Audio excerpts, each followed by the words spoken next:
Good morning, it's Jonathan Barratt with the morning debrief for, Wednesday the 9th of June. A little bit of a reprieve for the markets last night, which was quite interesting. And basically US market was up, oil was up, gold was down. It looks like market might move away from some of these risk aversion trades again in this very volatile sessions or very volatile times we've been having. Anyway, let's get into the debrief. As usual, let's move to Bloomberg and just have a little bit of a wrap as to what's happening there. Obviously, a bit of a close there. The Dow was up 123 points, or 1.26%. The S&P was up 11 points at 1,062. The Nasdaq was up, down 3 points at 2,170. The local market closed up only 7 points. But you've got to really think about it. Last night we did have closed 7 points, 4,400. But you really got to think about it that that they certainly had an extraordinary rally yesterday, and that certainly gave a lot of confidence also to the market, and also gave a sense of well-being, I guess, certainly over the last week worth of negativeness. It does, in my mind, put a little bit of a floor in the market at around that low. And I guess in the size of the rally there, you've got to suggest that we are in a range. But we'll talk a little bit about that a little bit later on in the report. Okay, major news last night. Here we go. US stocks gain as oil rally boosts producers. So we had some positive there. Euro also rised a little bit, and we had a very strong move there for the Aussie. Looks like some yield play starting to come back into it. Gold was off, as I mentioned, rang the bell at 12.50. And then now we're at 12.34. So whether or not that signals a double or triple top up there is another thing. Only time will tell, but 12.50 was always a good time to take some profit. Okay, what other major news last night? Nothing really upwards and out there. We did have some comments from Bernanke which were supportive, but he obviously still said that we've got a long way to go in terms of the recovery, and debt still remains on the agenda there and how to solve the concerns. One thing we have to always remember also is the fact that a lot of these economies are really trying to work by themselves. The intravenous drip of stimulus packages has been taken out, and these economies have to fare. So it's still going to be relatively jumpy as to what occurs, but we've got to run with it, and hopefully the economy, particularly the US, will hold on its own. Okay, let's have a look now at just the usual things we focus on, and there we go. So I'll just have a quick look there at natural gas, as you can see there. So we're looking at it a little bit earlier. Very interesting in the natural gas market here, because obviously it's on the back of what Obama's been talking about, cleaner alternatives. The natural gas market will benefit as a result of that. And of course we've had that 25% move since the end of May. I expect this trend to continue. I feel the dip back to that 450 can be looked at. I'll be wrong and hang up my shoes if in fact it breaks below that $4. Okay, and you can see that here by looking at it. Good support there. Buy the dip here, buy a break at $5, and then we should be okay.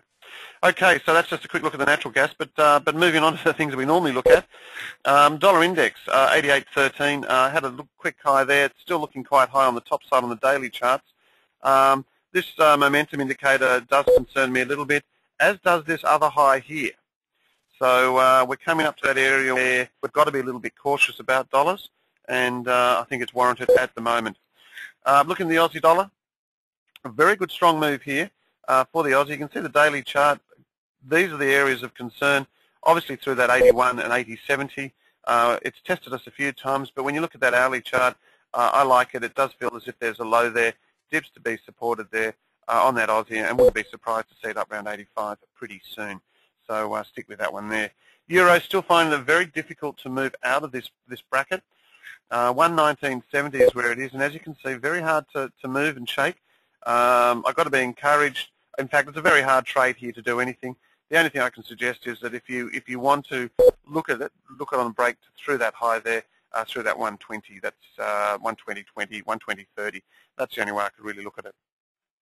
Okay, let's have a little bit of a focus on some of the commodities, in particular gold. That's the chart. Now, as you can see, it rang the bell at 12.50, and then it's come lower as a result of that. 12.34. Now, that in my mind is relatively significant, because it actually tells us that we've come back a fair way, and we haven't got that impetus to see it above 12.50.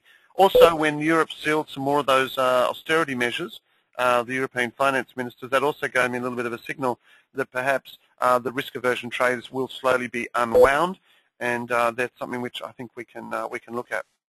I don't like that that type of price action. But anyway, let's see how it unfolds today. When you look at the daily chart, just keep an eye on that momentum. You can see it here. The momentum there is slowly not looking good at all. In fact, well, yeah, that's actually nearly confirmed a double top. Okay. Anyway, let's see how that travels today. Righty-ho, so that's gold. Silver is probably the better play out of the two. Sell gold, buy silver. As you can see, silver's had a big bounce there. That would be the ratio which you'd be looking at. Looking at crude now. Crude bouncing around here on the lower end. A pretty tough market to work on, but as you know, I am long crude, and that break above here probably suggests that it can go a little bit higher. Let's see what the Department of Energy does. It comes out in terms of its normal data, and hopefully we'll see a little bit of a draw there. Copper's finding a good support here, as with our wheats and our corns. As you know, we're looking at all these markets there, wheat and corn. Very hard to trade at the moment. Wheat, because we're coming into the harvest season in the US. Corn likewise, but we did have a little bit of a dip there, which was encouraging. Soybeans going sideways, but as you can see, how can you trade a market like that? I mean, it's just so volatile. Sugar, which we do have that old position in, marking time and doing well. Happy about that. So quite good, quite happy about that.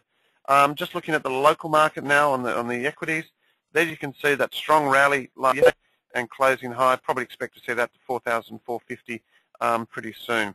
A lot of us, and I was talking to a lot of the traders, a lot of professionals yesterday, we're all very nervous about the volatility, and a lot of us have opted to move sideways in terms of reducing positions, but we all agreed that through that 42.50, that is the big one, 42.50 and 41.50. They're the areas of concern on the equity markets that we have to look at. And you can see that by looking at the daily chart, because a breakthrough those areas there can send everything into a little bit of a turn. But, you know, I'm always optimistic. You know, I've got to be optimistic about these things, and I think given that, I think we should hold these areas. I don't know what more negative news we can throw at the market. But let's see what happens. In terms of the economic calendar, what have we got out? Obviously, the big numbers tomorrow, unemployment in Australia. We've also got IP in China, a lot of data there which we'll focus on. That is very important. But however, today we've got NAB, Business Consumer Confidence, Westpac Consumer Confidence, a lot of data in the States. The Fed Beige Book comes out as well, and we've got GDP in Japan. So some good data, but I think the market this time, I think the market will pretty much focus on the IP out of China, because I think that's the key at the moment. What's going to happen in China? The industrial production there, and there's a whole raft of retail numbers as well, all expected to be under pressure, but let's see how bad it is, because I think that will be the litmus paper test for how we will go, Australia will go, given China's growth remains intact. In terms of the positions we've got, long euro, long Aussie, we've got small positions in sugar still, and some very tiny positions in some of the softs, but nothing to get too concerned about at the moment. Well, that's about it from me. Hope you have a great day, and we'll certainly talk to you tomorrow.